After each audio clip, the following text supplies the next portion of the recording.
Hello, welcome everyone. My name is Sarah Avery, and I am the Executive Director of Quanta Change. Thank you so much for joining me today.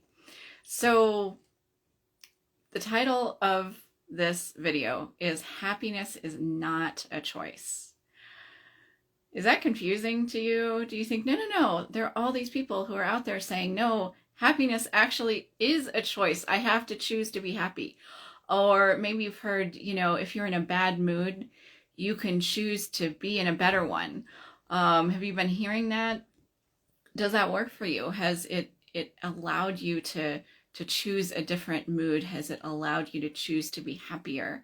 If so, that's really great. You found something that works for you, and that's fantastic.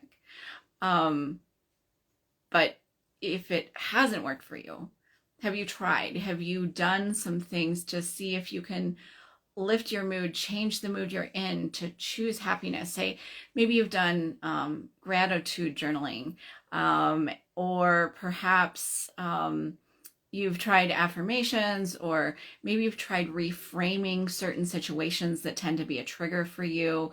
Perhaps you've used music, dance, other kinds of movement to lift your mood. I think those last ones especially can really be helpful. I think they're good things to do. But have they changed how you feel overall for a long time? Or do you feel like you just sort of fall back into some sort of negative feeling pretty quickly? So, if so, do you look around and do you see other people who that sort of choosing happiness seems to work for? And you're thinking, what's wrong with me? Why can't I make that work? Well, let me tell you, it is not your fault if that's not working for you. It's it works for people for whom their survival mechanism allows them to keep their learned distress under control. And I'm going to explain what all of that means in a second. But some survival mechanisms allow learned distress to be kept pretty tightly under control, and some don't. And so if you're the kind of person who has a survival mechanism that lets this learned distress stuff that I'm going to explain be out of control, it's definitely not your fault that you haven't been able to try some mechanism and have it work to lift your mood, to feel happy, to feel better, to be in a better mood.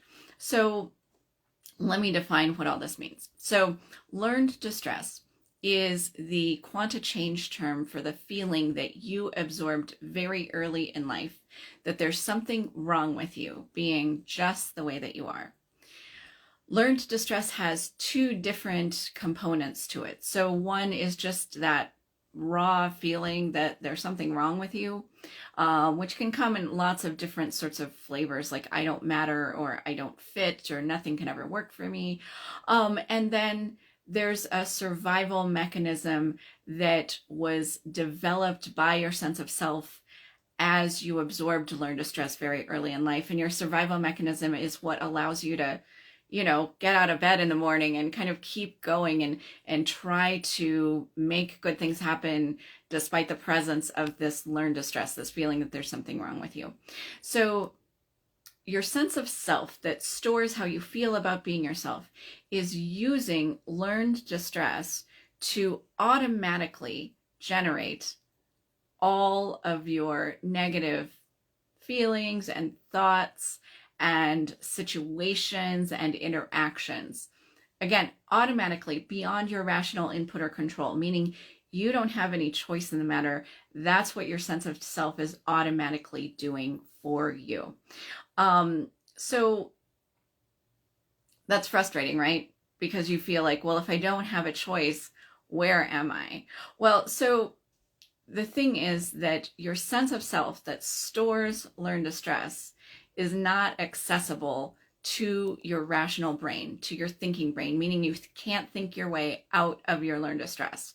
So I know that sounds frustrating, but the good news I have for you is that quanta change, this process that is the work that I do, was developed to address that exact problem that you can't think your way out of learned distress. So the way that quanta change does that is it works with your brain during sleep. So there are two reasons for that. Number one, sleep is the time when your sense of self that stores how you feel about being yourself is getting recharged. And the second reason is that sleep is the time when the sort of wall of protection around your sense of self that protects it from having rational level change happen, that's when that wall is down during sleep. So we can get to your brain during sleep, and what Quanta Change does is it allows you to tell your sleeping brain that you want to recharge, not with learn to stress, not with this icky, awful feeling there's something wrong with you, but that you want to recharge with your natural core well-being. This is the feeling at your very center that you are just great, just being yourself. And so as you do that, layers of learned distress are peeled off permanently. Your natural well-being, that core part of you that you feel, that allows you to feel great, that expands to take the place that the learned distress was sitting. There's more and more well-being instead of so much learned distress stored in your sense of self. So as you can imagine, you feel better. Things in your life start to work better and more easily. And in terms of what we're talking about today, in terms of the idea of why you feel how you feel and what you can do about that, what starts to happen is that your underlying sense, this is what people have been telling me for the past 21 years that I've been guiding people through this process, is that that underlying sense of who you are starts to feel better. If you have anxiety, or you feel a lot of sadness, or you feel stuck or lack of motivation, all of those things that you felt like I'm going to have to muscle my way out of those things, you start to feel less and less of those. It's sort of like turning the volume down on a radio. And so over time, instead of that radio screaming at a 14, it starts to get quieter. And some days you might think, oh, wait a second, wow, it's only at a 7 today, or it's only at a 3 today. I barely even heard it today. So that's kind of in general what that experience of peeling layers of learned distress off feels like. So you might have noticed that I'm not talking about how you're making that happen, how you're laying that out for yourself, how you're deciding how you want to feel. It's really that you just feel better automatically. Not a choice. It's just how you feel. So let me give you a couple of more concrete examples of that, though. Sometimes people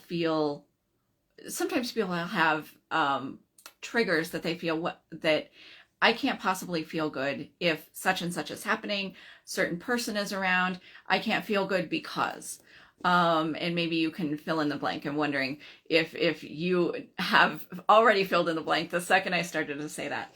So one client I want to tell you about, the fill in the blank there is her mom. Maybe you can resonate with that, that you have a parent, maybe you have a sibling, maybe you have a coworker or a boss who, okay, maybe I can feel good, but not around that person. So my client, she'd butted heads with her mom for a long time. Her mom is a deeply, devoutly religious person and has some pretty strong ideas of how you should live your life, and how her daughter should live her life, as a result of those deeply held religious beliefs of the mom. And the daughter had decided, no, that particular level of religion is just not for me.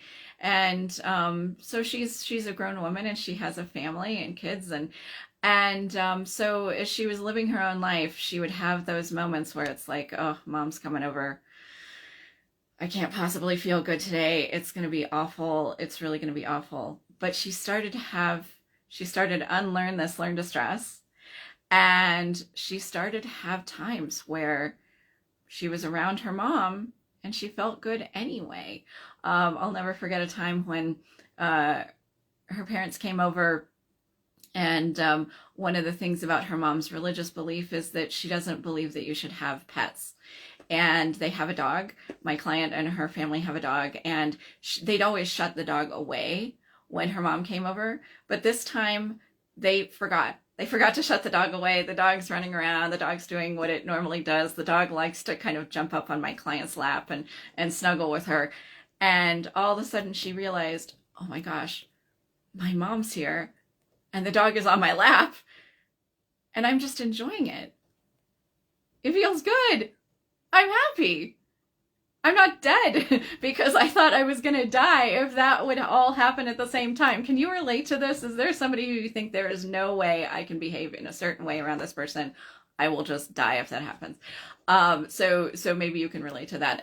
There was another instance where she had, my client had a big birthday party, and her mom is not a fan of sort of secular celebrations.